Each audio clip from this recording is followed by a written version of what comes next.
जय श्री राम मित्रों, मैं आनंद राजा दीक्षित। आप देख रहे हैं मेरा यूट्यूब चैनल, हिंदी चैनल आनंद आख्यान। आपने थंबनेल देखा, कुछ तो आइडिया आ गई होगी आपको। वैसे मैं क्या हूँ? मैं दक्षिणपंथी हूँ, मैं पूरी तरह हिंदुत्ववादी हूँ, ठीक है। लेकिन मैं ना भाजपाई हूँ ना मोदी भक्त हूँ, मैं देशभक्त हूँ, ठीक है। तो मेरा कहना इतना ही है कि जो मैं देख रहा हूँ ना, मुझे एक बात कहनी है कि आज का ये वीडियो बहुत सारे जो हमारे दक्षिणपंथी यूट्यूबर भाई बहन हैं उनको रास नहीं आने वाला, पता है। लेकिन ये करना मैंने मेरी मजबूरी समझा और कर्तव्य भी समझा, इसलिए ये वीडियो मैंने बनाया है। क्योंकि देख रहा हूँ कि लोगों को सरकार की आलोचना करने में, मतलब दक्षिणपंथी लोगों को सरकार की आलोचना करने में मज़ा आ रहा है। उनको ये समझ में नहीं आता कि इसके परिणाम क्या होंगे।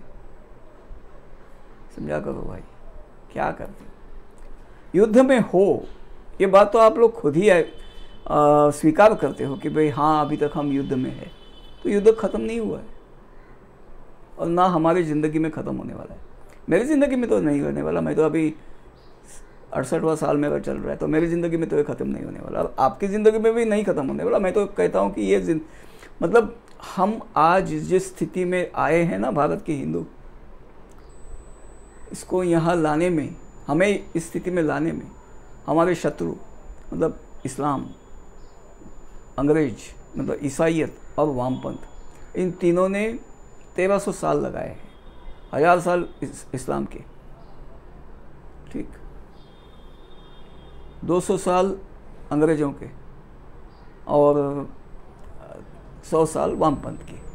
1920 में भारतीय कम्युनिस्ट पार्टी की स्थापना हुई थी। तो 1300 साल का मैंने आपको हिसाब दे दिया। और आप चाहते हैं कि 10 साल में या 15 साल में ये हो जाए, 5 पीढ़ी जाएगी। लगे रहिए अगली पीढ़ी के लिए। मतलब ये अगली पीढ़ी को ये मत कहिए कि देश छोड़ के भागो, नहीं, हमारे पूर्वज नहीं भागे इसलिए आज हम हिंदू है, ठीक है ना। और उनके हिसाब से तो आज हमारे लिए मामला बहुत इजी है। तो कुछ तो ख्याल किया कीजिए। देखिए क्या है ना, हमारे लिए मतलब हिंदू के लिए ना, हिंदू बहुत आसानी से एट ईज हो जाता है।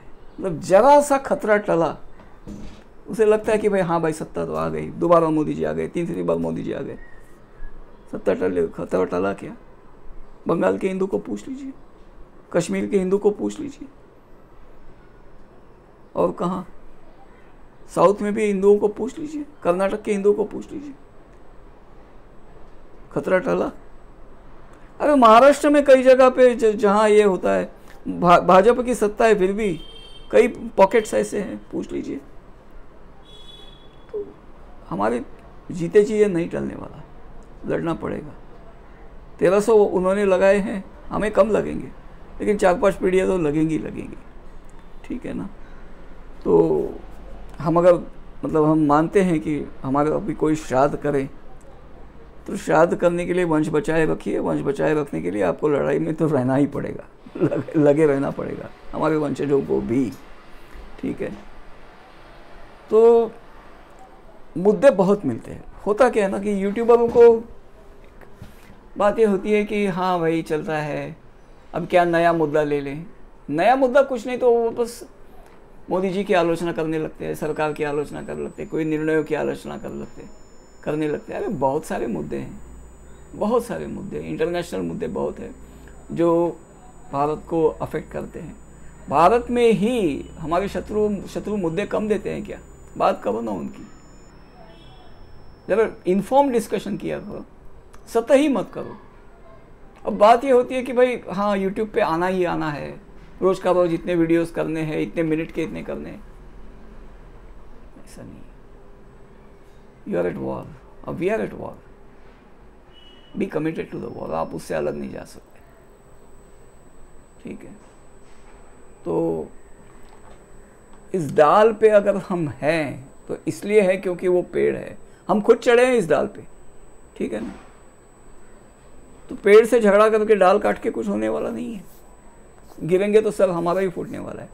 और एक बात याद रखिए, अगर आप फेमस है यूट्यूब पे हिंदुत्ववादी करके, तो आप एक मार्क्ड मैन है और वुमन ऑलरेडी है, ठीक है। इनकी सत्ता चली गई, भाजपा को अगर हमारे कारणों से अगर भाजपा गई, हमारे खिलाफ बोलने से अगर भाजपा गई, और हमारे शत्रु तो वही चाहते हैं कि भाजपा को तो उनके समर्थकों ने ही हटा दिया, वही तो वो चाहते हैं, और हम उन्हें वो बस तश्तरी पे परोस रहे हैं। ले भाई, क्या है, ऐसे थोड़ी ना चलेगा। समर्थन भाजपा का मत करो, हिंदुत्ववादी सरकार इस देश में रहनी जरूरी है। देखिए 10 साल हमने मोदी जी ने जो दिए, यूँ समझ लीजिए कि भाजपा का विकल्प बनाने के लिए दिए। मैं तो हमेशा ये कहते रहता हूँ, 2013 से मैं ये कहते रहा हूँ कि भाजपा को लाएंगे तो भाजपा का विकल्प बना सकेंगे, दूसरे किसी को लाएंगे तो दूसरा हिंदुत्व पक्ष है वो बनाने नहीं देंगे, ठीक है। भाजपा को हम लाते रहे लेकिन विकल्प बनाया हमने नहीं। भाजपा को गाली देने में ही हमें संतुष्टि मिली, परम संतुष्टि, चरम संतुष्टि, जो भी है, ऑर्गेज़म मिला। ऐसे थोड़ी ना होता है,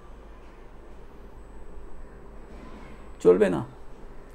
तो भाजपा से निष्ठा रखने की कोई बात नहीं है, आप पर्पस से, जो अपना ध्येय है, ध्येय से निष्ठा रखिए।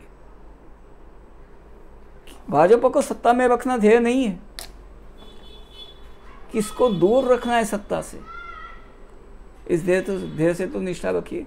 वो तो क्लियर है कि जिनको इस देश से पड़ी नहीं है। अब कई सारे मुद्दे होते हैं। देखिए, एक मुद्दा होता है कि आप कोई चीज़ को फ्री कर देते हैं, कोई चीज़ बहुत सस्ती कर देते हैं, पैसा कहाँ से आएगा, कौन देगा? आप बोलेंगे अमीरों पर टैक्स में, अमीर है कहाँ इतने, छोड़ के, देश छोड़ के भागते हैं। जो पैसा कमा सकता है ना, उसका पैसा आप लूटने लगे तो देश छोड़ के भागते हैं, और एक दिन आपका नंबर आएगा। क्योंकि आपसे गरीब जो है, आपने लोगों को मुफ्त में खाने की अगर आदत डलवाई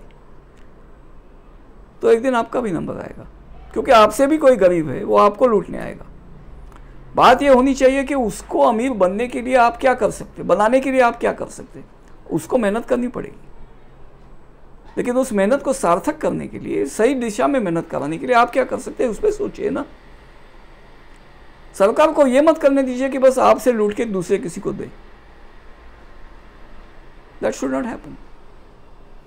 तो इसके लिए पर्पस पे क्लियर रहिए कि देश की उन्नति होगी तो ही हम सुख चैन से जी सकेंगे। और ऐसे लोग जो हैं जिनको बस पैरासाइट्स है, परजीवी है, और प्रीडेटर्स भी है, तो इनको सत्ता से दूर रखना है। अब वो कौन है, तो हम ये ठगबंधन को तो देख चुके हैं, ठीक है ना, जिनके वजह से हम असुरक्षित जी रहे थे। तो इनको सत्ता से बाहर रखना है तो एक हिंदुत्ववादी पार्टी सत्ता में रखनी पड़ेगी।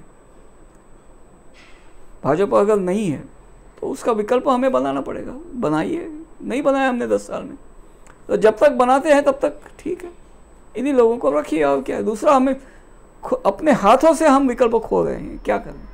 तो कम से कम बचे रहने के लिए, ये लड़ाई जारी रखने के लिए, और लड़ाई में बचे रहने के लिए, बचे रहना ज़रूरी है ना, क्योंकि लड़ तभी सकेंगे जब बचे रहेंगे। तो बचे रहने के लिए जिस डाल पे बैठे उसे काटिए मत, दैट्स इट। कॉमन सेंस बात है, ठीक है। चलिए, जय श्री राम। भारत में अभी तक हम कह सकते हैं जय श्री राम, बांग्लादेश में तो वो भी नहीं, वो भी करना मुश्किल है, पाकिस्तान में भी नहीं कह सकते, अब ममता देश में भी करना मुश्किल है। तो चलिए, जय श्री राम, ठीक है।